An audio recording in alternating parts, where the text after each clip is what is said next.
Ai hei! Tsäkä! Tervetuloa taas meikäläisen seuraan.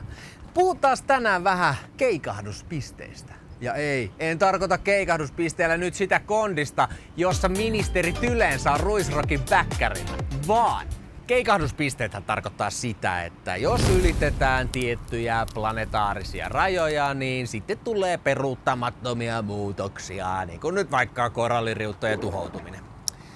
Ja mä kysyn, mitä sitten? Mitä korallit on ikinä tehneet sun hyväksi? Kun viime syksynä muutin, niin ei paljon näkynyt koralliriuttaa ottamassa sohvan toisesta päästä kiinni. Mutta kun 500 miljardia ihmistä menettää ruokansa, jos korallit tuhoutuu.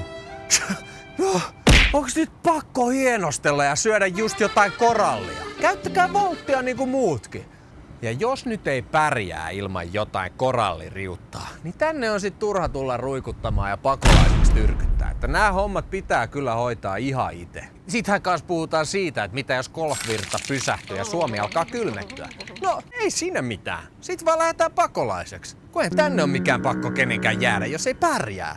Kun ei ihan kaikkia hommia ei pysty hoitaa itse.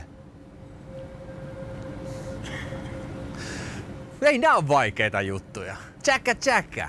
Ja muista hei, tykätä videosta ja ei mitään, ei se ole vaikeeta.